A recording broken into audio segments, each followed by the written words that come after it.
الحمد لله رب العالمين والعاقبة للمتقين والصلاة والسلام على سيد الأنبياء والمرسلين وعلى آله وأصحابه أجمعين أما بعد میں اللہ کے نام سے شروع کرتا ہوں جو بڑا مہربان نہایت رحم والا ہے، ایمان عطا کرنے والا اور جان کو وجود بخشنے والا ہے، ہر شے کا خالق و مالک ہے، جس کی ذات ہر چیز سے بے نیاز اور پاک ہے، جو زبان کو قوت گویائی عطا کرنے والا اور مخلوق سے بے پناہ محبت کرنے والا ہے، جو زمین کو پانی پر بچھانے والا اور زمین کی نقل و حرکت کو روکنے کے لیے اس پر پہاڑوں کی کیل ٹھوکنے والا ہے، چاند اور سورج کے طلوع و غروب کے وقت کو مقرر کرنے والا اور رحم مادر میں پانی کے نطفے پر خوبصورت نقاشی کرنے والا ہے، پتھر کی کمر سے لال و گوہر پیدا کرنے والا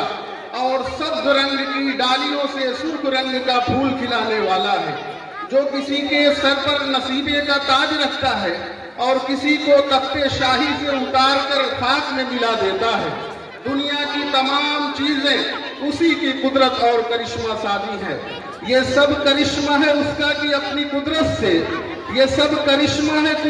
اس کا کہ اپنی قدرت سے گلاب، بیلا، چمیلی، کنول نکالتا ہے اور ہلاک کرنے کو اصحاب فیل کا لشکر وہ آسماں سے پرندوں کا دل نکالتا ہے۔ معزز سامعین کرام، آج وقت کی ضرورت اور مطالبہ ہے کہ ایک ایسا معاشرہ اور سماج تشکیل دیا جائے جو دل کی برائی اور من کے پاپ کو دھو ڈالنے کا کام کرے، ٹوٹے ہوئے دلوں کو محبت اور بھائی چارگی کے مضبوط بندھن میں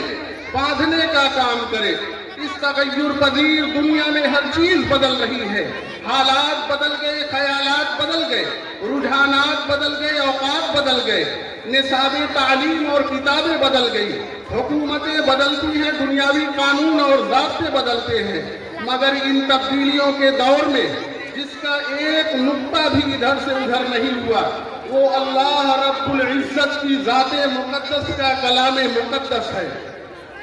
اور انشاءاللہ العزیز رہتی دنیا تک اس میں کوئی تبدیلی نہیں آئے گی،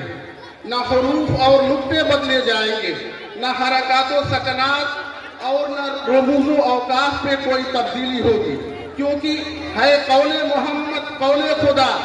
فرمان نہ بدلا جائے گا اور بدلے گا زمانہ لاکھ مگر قرآن نہ بدلا جائے گا۔ معزز سامعین، اِنَّا نَحْنُ نَزَّلْنَا الذِّكْرَ وَإِنَّا لَهُ لَحَافِظُونَ کا ابدی پیغام اس بات کا اشارہ ہے کہ کلام مقدس کی حفاظت کا سبب بننے والے افراد بھی اللہ رب العزت کے حفظ و امان میں رہیں گے، کیونکہ سدا ایمان کی لو کی حفاظت کرتے رہتے ہیں، سپاہی جنگلوں میں بھی عبادت کرتے رہتے ہیں، ہوا بھی ان کے کچے گھر سے آہستہ گزرتی ہے، دیے کی روشنی میں جو تلاوت کرتے رہتے ہیں۔ ہم اپنی اس بزم میں تشریف لانے والے علماء کرام، نظماء مکاتب، سماجی کارکن، قوم و ملت کا درد رکھنے والے افراد، گاؤں اور قرب و جوار سے تشریف لانے والے تمام معزز سامعین کا اپنی طرف سے اور اپنی پوری انتظامیہ کمیٹی کی طرف سے دل کی گہرائیوں سے استقبال کرتے ہیں اور شکریہ ادا کرتے ہیں۔ اللہ رب العزت آپ تمام کو شاد و آباد اور خوش و خرم رکھے۔